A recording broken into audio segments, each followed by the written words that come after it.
Olá, sejam todos bem-vindos à oficina Fototerapia. Eu sou a Sunshine Santos, fotógrafa maranhense, com formação pelo Instituto Federal do Maranhão, em iniciação contínua em fotografia e em direção de fotografia pela Escola de Cinema do Maranhão. Atualmente eu curso Entre Olhasse, que é um curso de fotografia direcionado para mulheres negras, idealizado pela Dani Souza, que é mestranda em Artes Visuais pela ECA USP. A proposta da oficina é dialogar o pensamento da intelectual negra Audre Lorde com o processo de escrita imagética. Bom, a oficina Fototerapia, ela tem o objetivo de fazer um fomento, né, na escrita a partir da fotografia, porque às vezes a gente não leva em consideração, né, que até a grafia, fotografia significa escrever com a luz. E aí eu tento pensar essa oficina muito numa escrita para si, né, e porque a fotografia é muito vista como uma escrita para o outro, né,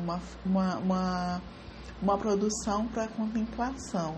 E aqui eu venho propor esse exercício de fotografia como terapia, como exercício de autoconhecimento, de autorrecuperação e principalmente de autodefinição, né?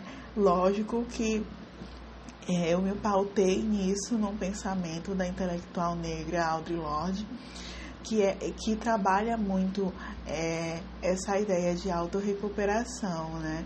A partir dos seus textos. Eu escolhi 4 dos seus textos, né? A poesia não é um luxo, é o erótico como poder, transformando o silêncio em linguagem, e a poesia faz algo acontecer. Então, através desses 4 textos, eu montei aqui uma apresentação para a gente dialogar como a fotografia pode ser um exercício de investigar as nossas emoções, de autocuidado. Então, eu penso a escrita imagética a partir da ideia de autodefinição, né?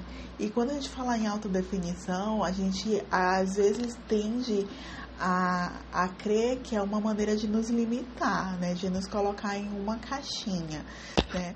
Mas a Audre Lorde não pensa dessa maneira, né? Então, quando eu venho aqui propor essa oficina, eu venho pensar nas minhas travessias. Então, eu venho pensar enquanto uma mulher negra, ela ocupa esse não lugar, né?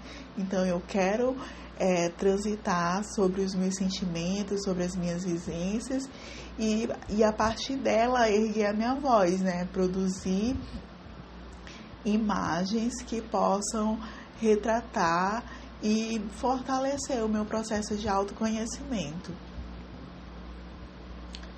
Então, como eu havia falado da autodefinição, ela não pode ser vista só como uma maneira de classificação, né? Porque ela não tem essa ideia de autoclassificação, de limitação, mas pelo contrário, ela tem uma ideia de expansão, né? De pensar em possibilidades de existência, né? De que a gente é esse ser que está sempre transitando. Inclusive, eu trouxe uma fotografia que é exatamente no ensaio de autorretrato, né? Que eu trabalho longa exposição.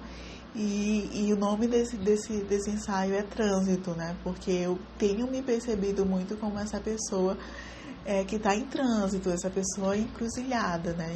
E Audre Lorde, ela também é essa mulher, né? Ela é uma feminista negra que se autodenominou lésbica, de uma relação interracial, né? Que foi uma das primeiras pensadoras da interseccionalidade, né?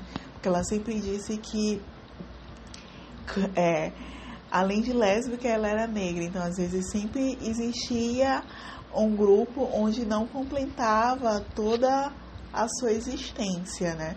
Então, ela tem uma frase que é fantástica, que eu gosto muito, que ela fala que sempre vai haver alguém tentando usar uma parte de você e, ao mesmo tempo, encorajando a esquecer e destruir todas as outras. E aí, por isso que ela fala que se ela não se autodefinisse, ela ia ser comida viva, né? Porque quando ela estava dialogando com o movimento negro, ela, muitas das vezes, ela esbarrava no patriarcado, no sexismo, no heterossexismo, né, que ela fala muito, e aí parte dela era invisibilizada. Quando ela estava falando com o movimento lésbico, ela também partia de um lugar também invisível, que era ser uma mulher negra, assim como quando ela trabalhava com grupos de mulheres, né, mulheres feministas, né? Então ela foi uma das autoras que trabalhou essa importância de se pensar um feminismo negro, né? De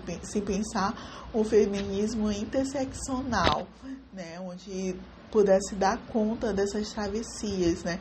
Desse ser que surge em uma encruzilhada, né? Porque ser mulher negra é isso, formar sua identidade em encruzilhadas, porque a gente tem várias travessias.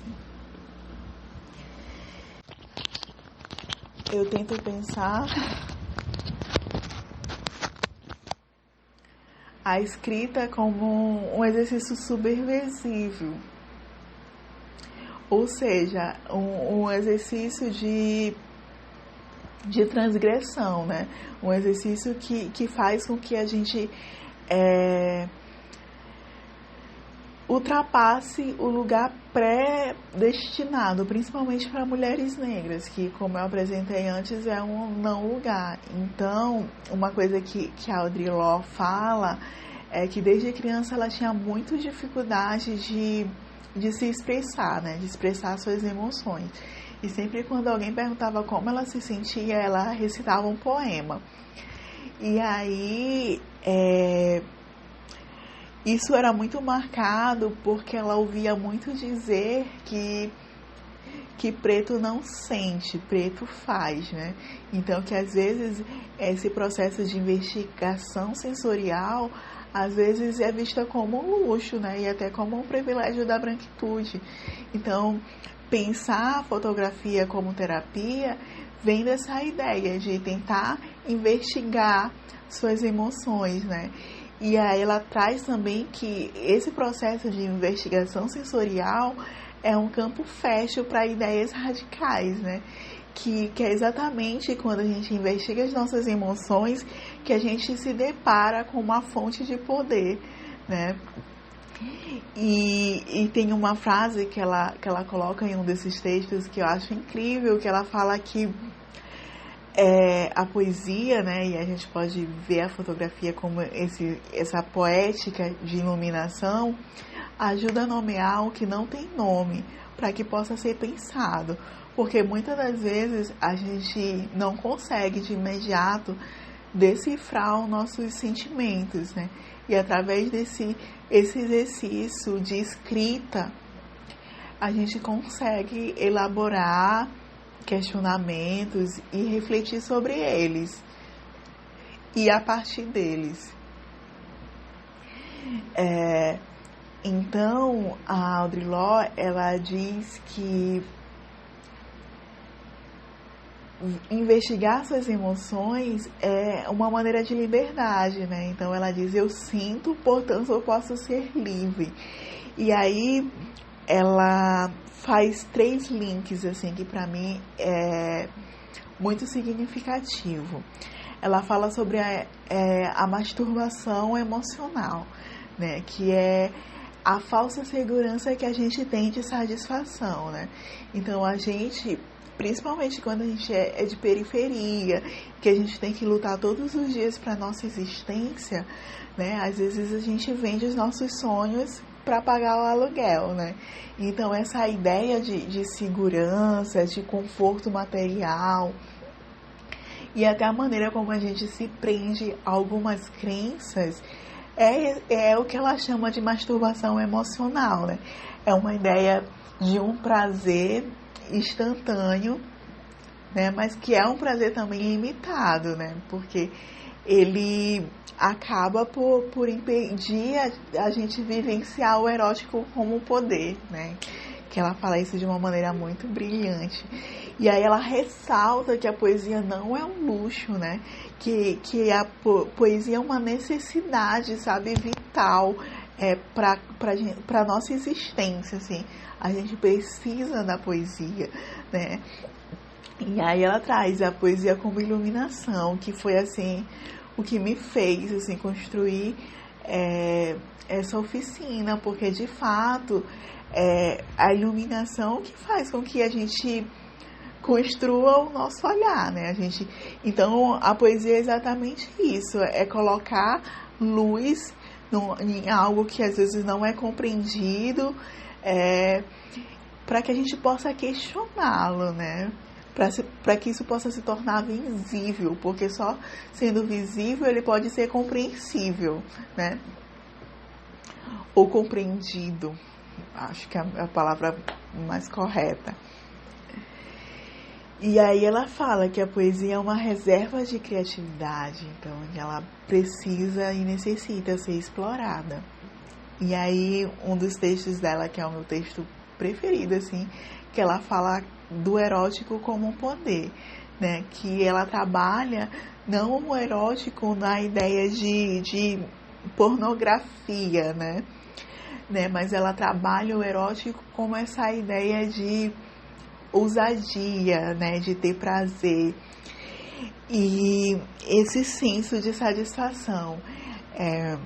Esse texto ele fez com que eu respondesse uma coisa assim que me perturbava assim por muito tempo, porque existe uma grande discussão, né, sobre o fetiche das dores das mulheres negras, né, que às vezes a gente precisa construir imagens de ressignificação, né, que a gente é para além das nossas dores, e eu super concordo com isso, né, mas eu penso também o quanto essa imagem de mulher negra forte é uma imagem de controle, como a Patricia Hill Colley fala. Então, eu acho que a gente precisa produzir, né, imagens como forma de autocuidado, né, para tentar investigar como uma terapia mesmo, né, para além de pensar na leitura do outro, né. Eu tenho algumas produções que eu não sei se um dia elas vão ser de fato expostas, né, porque elas foram um processo de muita cura, né. Eu tenho um ensaio, por exemplo, que se chama Anjo Azul, que é um ensaio que eu fiz sobre o meu filho caçula, que é autista. E é um ensaio assim que pouquíssimas pessoas viram esse ensaio. Eu sempre choro muito quando eu vejo essas fotos. E é um ensaio que eu não me sinto confortável de expor, né? Porque esse ensaio foi mais assim para mim tentar entender, me compreender enquanto mãe de uma criança autista, o quanto isso pesava sobre mim, sobre os medos que eu tinha, sobre o que me angustiava e sobre esse compilado assim, pós-diagnóstico. Então esse ensaio foi para mim, né? Um dia, se eu me sentir um pouco segura e confiante de que é necessário, que eu já consigo lidar com esse trabalho, eu vou expor, mas ainda não é o momento. E isso dialoga muito com o pensamento de Audre Lorde, né? Porque ela fala que às vezes ela escrevia só por necessidade, porque ela estava tão aflita e ela simplesmente escrevia, né, no seu diário e guardava esse diário, né? E aí ela via que às vezes parecia que não tinha poesia, que a escrita estava confusa, que não fazia muito significado. E aí depois ela conseguia trabalhar, né, essa escrita, e ela disse que a poesia estava pronta, né, porque na verdade não é que a poesia ou que o trabalho não esteja pronto, às vezes é a gente que ainda não sabe lidar com o trabalho em si. E é aqui eu trago também parte desse ensaio Trânsito, né? E falo sobre a transformação do silêncio em linkagem, né? E é exatamente esse mecanismo de pensar a fala que rompe o silêncio, que rompe o medo.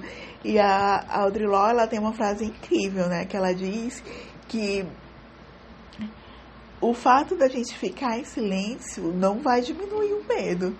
Então, é importante que a gente fale, né? Com medo ou não. E a Greta Thunberg corrobora quando ela diz que a nossa fala sempre, de certa forma, tem medo, tem insegurança.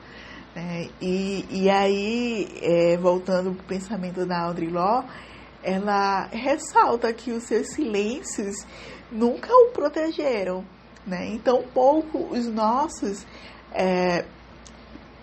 eles irão nos proteger, né? Porque às vezes a gente tem essa ideia, né?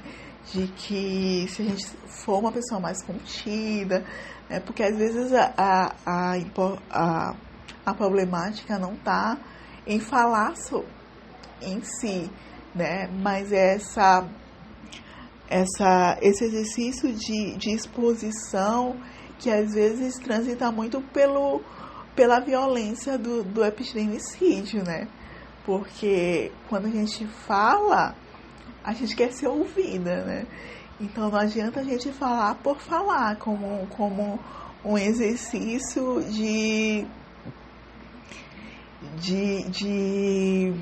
ai, como eu posso falar? Como folhas soltas ao vento, sabe? Sem direção. Então, a gente, quando exercita transformar esse silêncio em linguagem, a gente trabalha esse processo de autodefinição, de se fazer sujeito, né, de ter autonomia sobre os nossos corpos, sobre as nossas decisões, sobre as nossas escolhas de uma forma geral. E aqui eu trago o Meu Nome Não É Mãe, né, que é um trabalho que eu realizei, que é um trabalho assim que ele foi escrito em um momento muito difícil da minha vida, porque eu fui mãe com 20 anos, mãe de gêmeos. E aí depois, quando os meninos tinham 10 anos, eu descobri uma gravidez, e foi de uma maneira muito inusitada, né?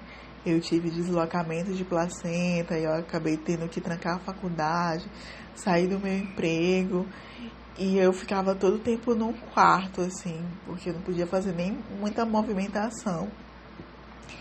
E nesse período, assim, de resguardo, eu comecei a questionar muito a maternidade, né? Porque eu não era a mesma pessoa de 10 anos atrás, né? E a maternidade não é uma receita de bolo, né? E aí eu comecei a pensar em todos os padrões patriarcais e todas as violências que eram impostas a partir dessa ideia de instinto materno, né? De predisposição feminina para a maternagem. E aí surge essa exposição, foi uma exposição realizada em 2018, que eram 9 fotografias, na verdade foi uma fotoinstalação que passava muito pelos sentimentos, pelos questionamentos que se tem durante a maternidade. E aí nesse período a gente fez algumas rodas de conversa, e foi um trabalho assim muito forte, assim, porque eu vi que aquilo que eu estava sentindo, que eu estava falando, era um eu, né? Mas era um eu que fazia ecoar uma voz coletiva, né?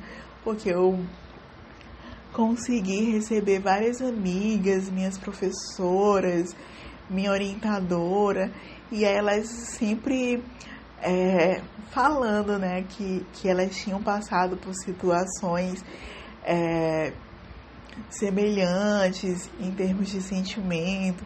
Eu lembro que até a repórter que foi fazer a reportagem, cobrir a exposição, ela depois veio falar para mim: nossa, mas isso é muito forte, né? Como a identidade é anulada. Sempre quando a gente vai ao hospital, quando a gente vai na escola, ninguém mais sabe nem o teu nome. O nome se torna mãe, né? E aí eu fiz esse trabalho, que foi um trabalho que eu fiz com muito medo. A princípio, ele não teria esse nome, ele se chamaria Oxu, só que num processo de curadoria, e eu conversando muito, assim, conversei com a minha mãe, conversei com meus filhos, para saber se eles conseguiam compreender esse trabalho, porque eu tinha muito medo, assim, de eles se sentirem rejeitados, assim, por conta desse processo. E, assim, só no meio, assim, da construção da exposição em si, que eu troquei o nome, eu senti confiança de falar sobre isso, que não era ausência de amor para os meus filhos, mas eu estava questionando mesmo o processo de maternagem. Eu queria que eles me compreendessem para além da maternidade, né? Eu lembro que a minha terapeuta até disse que isso não era possível, né? Porque eu sempre desejei que os meus filhos, eles pudessem dizer que Sunshine não era só a mãe deles, né? Mas que Sunshine era uma fotógrafa que pensava de determinado modo. Então eu queria muito que a gente tivesse uma relação de admiração para além desses laços sanguíneos, né? E aí esse trabalho veio exatamente questionar todos esses padrões, todos esses sentimentos. Na época eu não sabia direito como fazer, e aí eu fui estudar, eu li bastante, produzi até um artigo acadêmico sobre esse trabalho, que hoje ele está no livro de Luz e Sombra, que foi organizado pelo Ramuzio Brasil. Eu posso colocar na descrição para quem tem interesse de entender um pouco do meu processo de pesquisa. E aí eu trago aqui também uma outra fotoinstalação, que é o Nega Assim Sua Não, que eu escrevi, ele é de 2018 também, eu escrevi dentro do processo do Meu Nome Não É Mãe, porque na época a gente desenvolveu várias rodas de conversa, né? O Meu Nome Não É Mãe, eu dividi a galeria com a Silvana Mendes, e na época a diretora da galeria também era uma mulher, Camila Grimaldi. E aí a gente desenvolveu várias conversas, e uma dessas rodas de conversa, a gente escolheu 3 mulheres que eram referências pra gente. E aí uma das mulheres que eu escolhi foi a Nádia de Cássia, atriz, cineasta maranhense, que depois protagonizou esse ensaio, assim, de uma maneira muito brilhante. E aí, através das falas, assim, eu saio muito comovida, assim, sabe? E aí eu vim da exposição, Meu Nome Não É Mãe, e aí eu não consegui, assim, decifrar tudo que eu estava sentindo. E aí eu escrevi essa exposição, Negra Sim Sua Não, e foi uma exposição que a Evaristo sempre fala, né, que escrevivência é escrever se vendo, escrever vivendo. E foi exatamente isso que eu fiz no Negra Sim Sua Não, né? Era um processo, assim, que eu tava imersa, assim, né? A Conceição fala muito sobre sangrar no processo de escrita.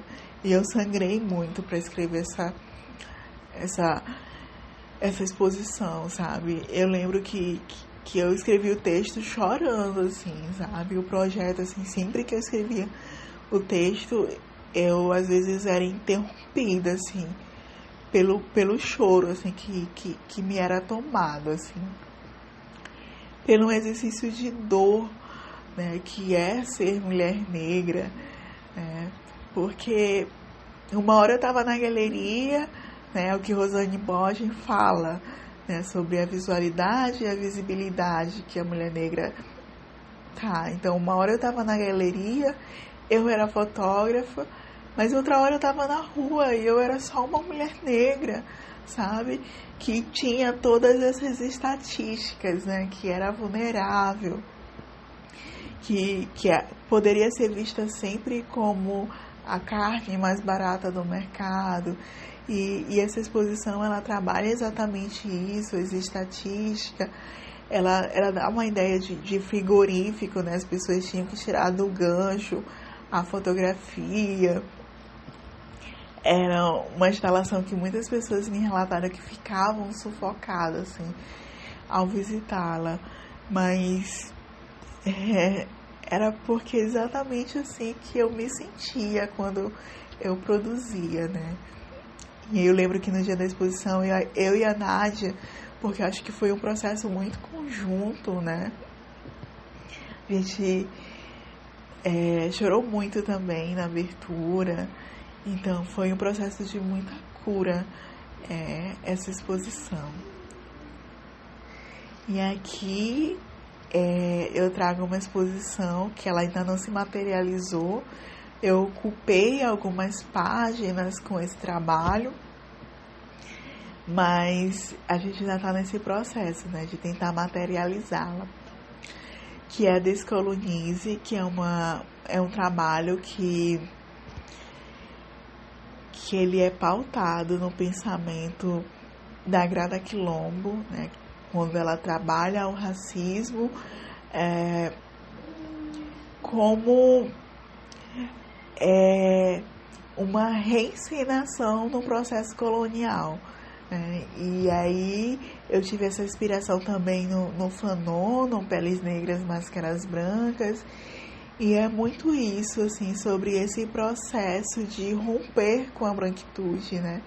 De não querer mais se encaixar nesse padrão, e o quanto isso é confuso e é complicado. E essa exposição aqui é uma exposição que ainda está em processo, assim, né? Mas é uma fala que parte de um lugar que eu acredito que é muito coletivo, né? Principalmente para mulheres negras, né? Eu me vi, comecei a ler mulheres negras, comecei a ter referências há muito pouco tempo, né? E eu lembro que a primeira vez, assim, que eu estudei uma intelectual negra foi algo, assim, muito difícil para mim, porque eu chorei, eu sou muito chorona, né? Eu chorei muito porque eu me senti roubada, sabe? Porque eu fiquei imaginando o quanto eu ter acesso cedo a essas informações poderiam potencializar a minha produção, poderiam evitar que eu vivenciasse várias questões, assim. Então, esse processo parte desse lugar, né? Eu espero que em breve eu consiga fazer uma instalação bem bonita e que a gente possa aprofundar mais nesse trabalho. É um trabalho que eu também quero escrever um artigo sobre, né? Eu estou nesse processo de escrita. O Negação e Sua Não também tem um artigo acadêmico que eu também posso colocar na descrição para vocês também terem esse acesso. E aí eu venho falar sobre Sankova, que foi o meu último trabalho, que foi uma exposição virtual que eu fiz com a Paula França, que é minha companheira de curso, do curso Entre Olhares, né? A gente teve esse desafio de construir um ensaio à distância, eu aqui do Maranhão e ela da Zâmbia, né? Então, a gente quis tentar ver o que a gente, enquanto mulher negra, mesmo tendo um Atlântico que nos distancia, poderia nos ligar, né? E essa colagem aí é uma colagem que representa muito esse processo, né? E aí eu vou pedir autorização da Paula e vou compartilhar com vocês um pouquinho como a gente chegou num processo final, que eu também posso colocar como link para vocês terem acesso, assim, na obra mais completa. Então, a gente iniciou pelo alvo concêntrico. A gente queria falar sobre ancestralidade, mas a gente não queria pensar ancestralidade de uma maneira genérica. Então, a nossa pergunta central era o que era ancestralidade para mim.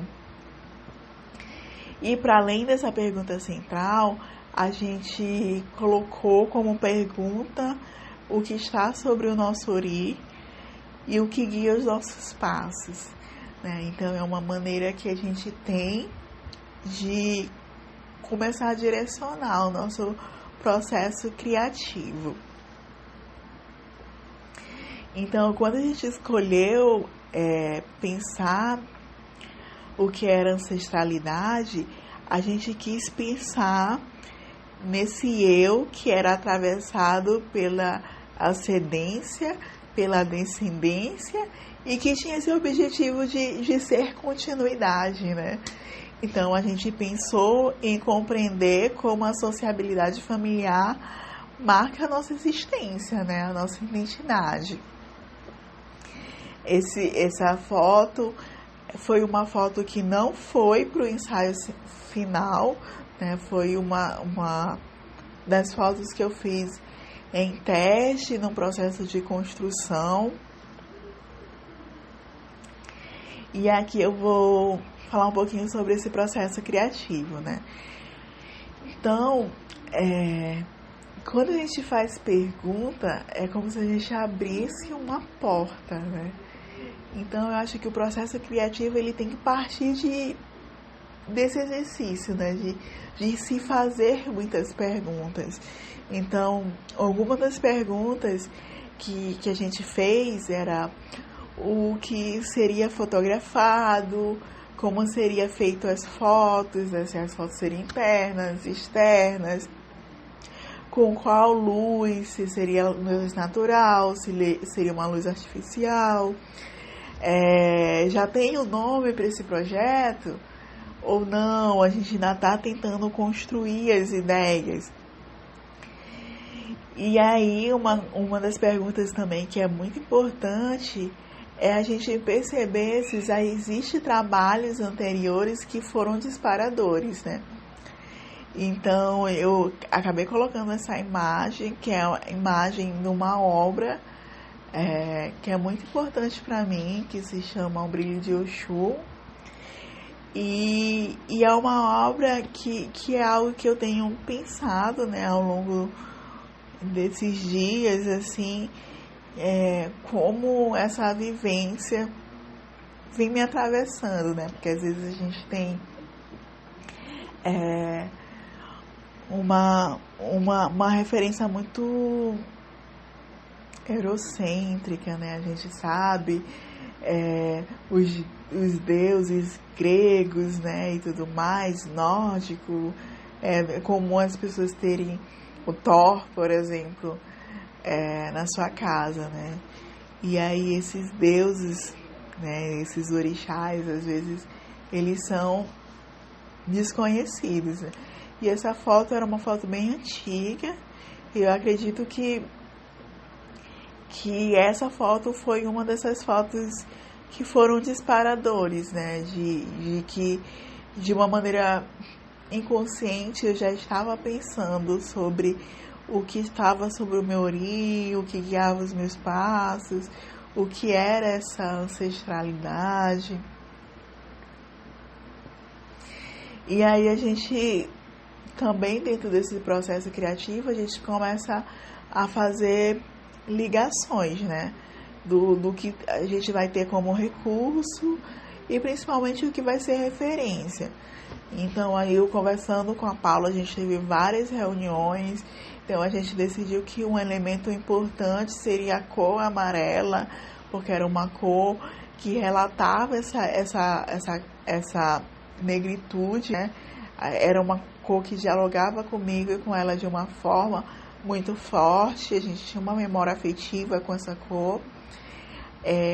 A relação com a água, né? Com esse trânsito, era algo importante pra gente também. A gente pensou sobre tranças, porque a gente queria falar muito sobre o ori, né? Então a gente pensou muito em trançar o nosso cabelo, como esse processo era um processo muito afetivo, muito ancestral, assim, né? De cuidado que a gente tem, né? E o processo de cura que se tem, né? Quando a gente está trançando os nossos cabelos, quando a gente está compartilhando vivências através de trançar os nossos cabelos. E aí a gente pensou também em trabalhar flores e escrita. E aí, assim como a gente, quando vai escrever um artigo acadêmico, a gente tem que fazer uma pesquisa, quando a gente vai fazer um trabalho fotográfico não é diferente. Então, aqui foi alguma das referências que a gente teve nesse processo. Então, a genealogia atlântica da Yasmin Nogueira foi algo que dialogou muito, muito com a gente durante esse processo. O ori, né, de Beatriz Nascimento, a Paulina Chiziane. E aí depois, assim, em termos de fotografia, a gente teve como referência muito a Elis Salomão, a Ju Almeida, a Mávila Araújo. E também a gente deu uma pesquisada muito no pensamento da Catiusca Ribeiro. Então, essas foram algumas das referências que a gente teve nesse processo. E aqui eu venho falar um pouco sobre adaptação, né?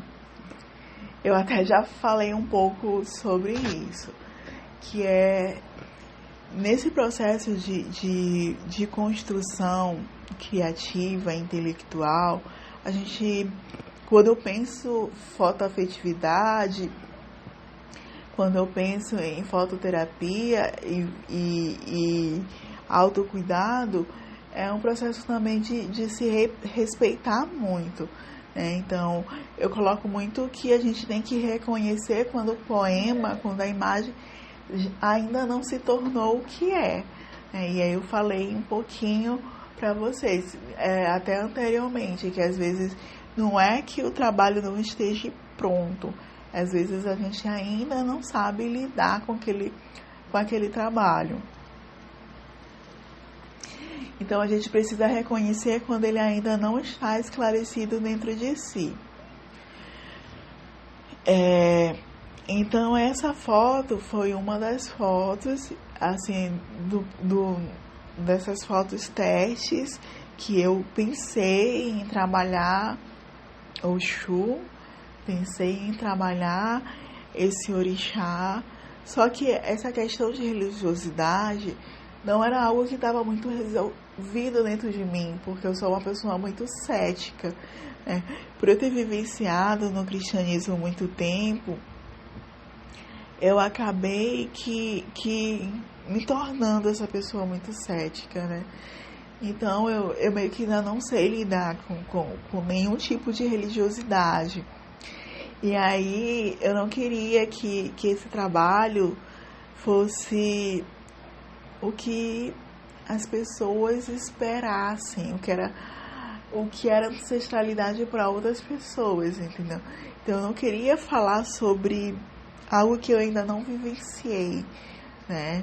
Que é esse encontro com essa religiosidade, com todo esse processo, né? De iniciação e crenças, porque isso não é uma realidade para mim. Então eu reconheci que eu estava fazendo uma referência que não era minha ainda. Então é necessário a gente estar sempre apto a revisar os nossos processos. E aqui é um pouquinho do que foi o Sankova, né? Que foi o trabalho final que a gente apresentou. E aqui são 2 fotos, assim, minhas, e ela também fala um pouco sobre adaptações, né? Porque eu acabei não conseguindo fazer com flores, e aí eu resolvi fazer com folhas, né? E buscar o que me formava, né? Como essas folhas, elas me formavam. Essa primeira foto é uma foto que é exatamente essa ideia de busca, né? E aí eu vou mostrar um pouquinho também do processo da Paula. Então a gente buscou investigar, né, a força que tem as mulheres da nossa família. Essas são as fotos da Paula. E assim, para finalizar a nossa oficina, eu trago uma frase de Audre Lorde que é muito forte, né? Que ela fala que o único jeito de ensinarmos outra pessoa a fazer poesia é ensiná-la como sentir quem ela é. Então, quando eu penso a fotografia de uma forma terapêutica, como exercício de cura, de autoconhecimento, de autocuidado, é exatamente isso.